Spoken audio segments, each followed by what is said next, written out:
Welcome to Recap King. In this video, we will explain Elite Squad 2, The Enemy Within. This movie tells the story of a former military police captain who recently got a promotion for his actions in handling criminal cases. But apparently, it was corrupt officials who took advantage of him for their personal gain. After discovering the fact, he intends to reveal corrupt official cases to the public. Can he fight his own government system and bring justice to the fore? Let's find out in Elite Squad 2, The Enemy Within. Elite Squad 2 The Enemy Within begins by showing the condition 9 years after the previous film's events, where a man named Diogo Fraga was making a presentation in front of a crowd. Fraga is a teacher and human rights activist who is discussing the failure of the country's prison system. According to him, the prisoners who have been released from prison have not repented or become better people, but have become more violent and do not hesitate to commit crimes for the umpteenth time. Fraga thinks that the prison system in the country does not treat prisoners properly. Hence, instead of leaving a deterrent effect on prisoners when released from prison, they become even more cruel and sadistic. The scene then switches and shows the situation in a maximum security prison, where several high-profile gangsters are prisoners. Inside the prison, the gangsters even formed their own groups and fought against each other. One day, a crime boss named Beirada bribes the prison guards to launch an attack on his rivals in the prison. Beirada and his men even got weapons to make their actions successful. The guards were then taken prisoner by Beirada to not be suspected of having accepted bribes. Long story short, Beirada launched his action, shooting his rivals repeatedly, which then caused great chaos in prison. Because of the conflict that occurred on a large scale and involved high-profile gangsters, the police assigned a police tactical unit of the Military Police of Rio de Janeiro state, commonly known as the BOPE, to deal with the chaos. The scene then switches and shows the leader of the BOPE, a man named Roberto Nascimento, who is giving the command to his subordinate, a man named Matias, who is assigned to solve the chaos in prison. Captain Nascimento tries to negotiate with Beirada due to the chaos he has caused, but Beirada flatly refused the negotiation offer and said that he only wanted to negotiate with Fraga.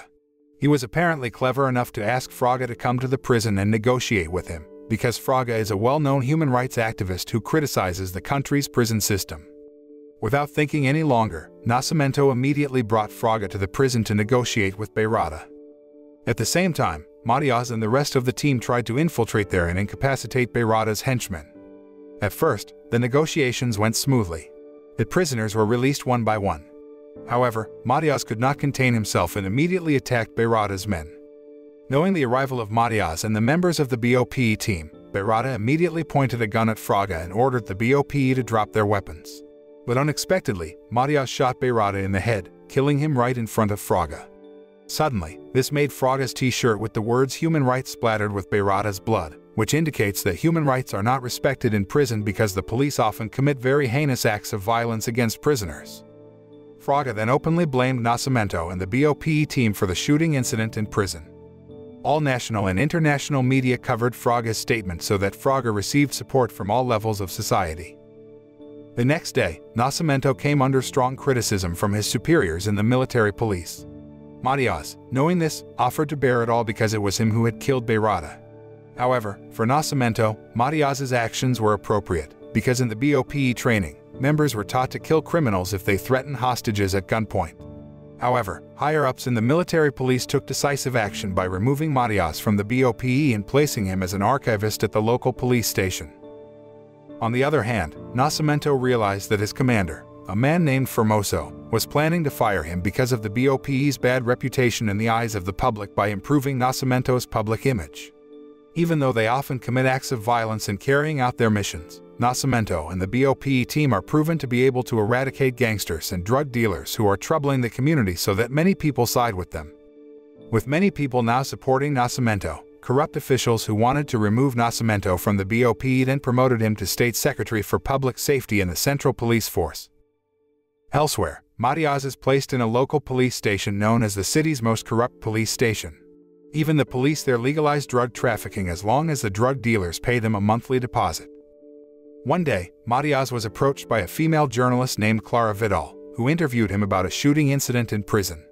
Not only explaining what happened in prison, but Matias openly criticized the increasingly rampant corruption in the government and the lack of government support for the BOPE. Because of this, Matias was later thrown into prison on defamation charges. Nascimento, who heard this, immediately visited Matias in prison. They then got into a bitter dispute that led to Matias' disappointment with Nascimento, who was considered not as violent as when he was the leader of the BOPE. But in reality, with the position he currently holds, Nascimento actually has a lot of free time to train the members of the BOPE, even to strategize and develop plans to make the BOPE even better than before. Nascimento increased the number of members of the BOPE to 300 people and did not hesitate to pour funds to buy weapons, combat equipment, war vehicles, and even helicopters to support the mission's success. Nascimento is determined to eradicate corruption in the country, down to its roots. He started fighting corruption from the lowest level by eliminating local gangsters and drug dealers who often bribed police officers to smooth their illegal activities. 4 years later, the eradication of corruption by Nascimento and the BOPE began to show results. The gangsters and drug dealers lost their livelihoods because the drug dealers began to close their businesses because they did not want to be slaughtered by the BOPE. However, a corrupt male police officer named Rocha forms an illegal paramilitary group consisting of corrupt police officers. They begin to extort small and medium-sized business owners in the city and do not hesitate to kill anyone who dares to fight them. On the other hand, after 4 years, Fraga has become a regional official and plans to run for governor to more freely fight for human rights and uphold justice. Like Nascimento, Fraga is determined to eradicate corruption in the government, but he does it differently. One day, some corrupt officials were seen having a party talking about running for governor in the upcoming elections, where the current corrupt governor wants to run for re-election. The corrupt officials devise such a strategy to win the election. One of their tactics is to break into the local police station and steal all the weapons there, then accuse the gangsters of the robbery. After that, the governor will assign the BOPE to handle the robbery case. Since the image of Nascimento and the BOPE has been well regarded by the public, the governor will use it to win the general election. The female journalist, Clara Vidal, then interviewed one of the policemen who was the robbery victim. He revealed that the robbery was probably carried out by the police officer based on the boots they were wearing. On the other hand, Rocha and a corrupt cop named Fabio are seen approaching Matias and asking him to rejoin the BOPE squad. Fabio was a cop who was saved by Matias in the first film. They informed Matias about the robbery at the police station by the gangsters and asked him to lead the BOPE troops to eradicate the gangsters. With the connections and relationships they have, Rocha managed to put Matias back into the BOPE army. Long story short, Nascimento and other high-ranking officers in the police met with the governor to discuss their plan to ambush the gangsters' headquarters. Here, Nascimento met Matias after not seeing each other for 4 years. Nascimento immediately voiced his firm rejection of the ambush plan because his team had not yet found accurate evidence of the gangsters' involvement in the robbery. However, because the government kept pushing, as did Fabio, a high-ranking officer in the police, the BOPE couldn't help but carry out the ambush mission. According to Nascimento's unforgiving upbringing in fighting criminals, Matias and the BOPE troops rushed to raid the gangsters' headquarters and violently killed all the gangsters. Fabio and Rocha participated in the raid and shot the gangsters indiscriminately, while Nascimento only watched from a distance. After eliminating the gangsters, Matias and the others then collected the weapons that the gangsters had and reported them to Nascimento.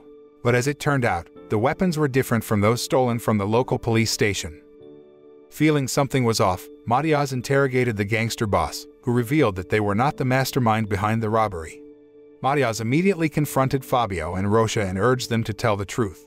But later, Rocha and his men killed Matias, which infuriated Fabio because Rocha had killed the person who had saved his life. After Matias's funeral, Nascimento approached Fabio and said that from the start, he had noticed the irregularities in the robbery at the police station and would continue to investigate to uncover the truth. Hearing this, Fabio became restless and told Rocha about Nascimento's threat. But Rocha assured him that he didn't have to worry about anything because Rocha had taken care of everything. After that, Nascimento met his ex-wife Rossini, who asked him to meet their son Rafael, who is now a teenager.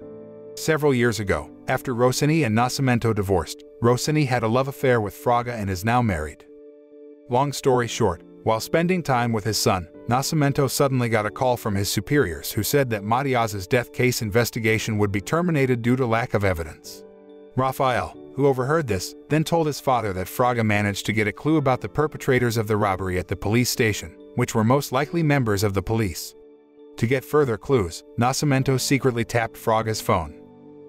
Elsewhere, Clara asks her boss to publish an article about corruption by corrupt officials.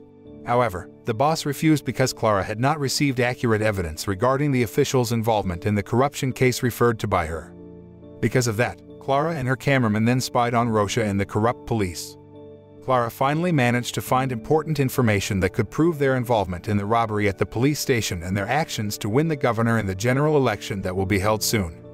Clara immediately reported the information to Fraga by telephone, which was heard by Nascimento, while Clara's cameraman took pictures of the evidence.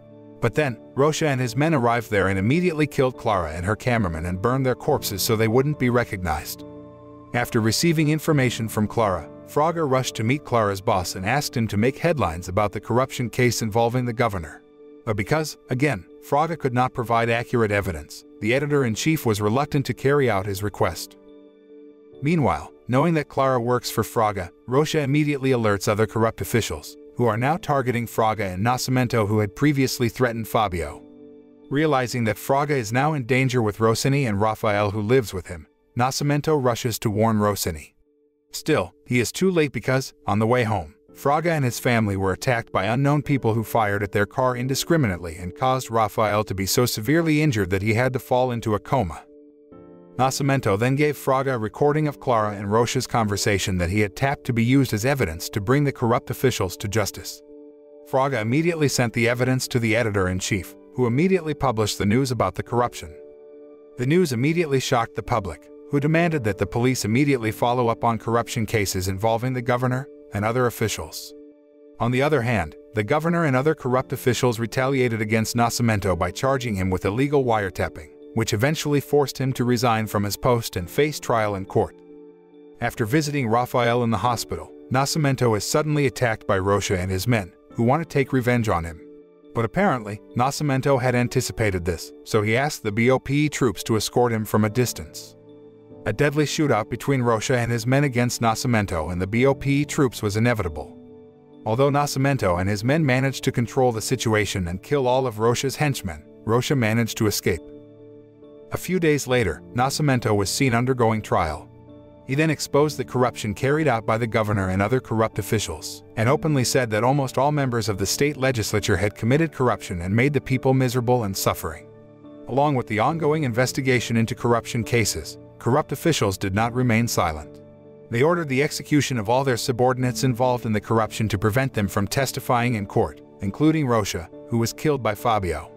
However, Nascimento and Fraga's struggles in fighting corruption do not seem to have paid off, as the governor won the general election and was reinstated as governor of Rio de Janeiro.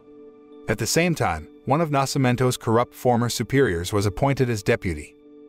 In the hospital, Nascimento contemplated the political scenario in Brazil and stated that, as long as the conditions for the system remain, it will remain. Nascimento concluded that corruption would continue to exist and be rampant if they did not replace the existing system. If they want to eradicate corruption completely, they must tear down the system and the government and rebuild everything from scratch. The film ends by showing Rafael finally waking up from his coma.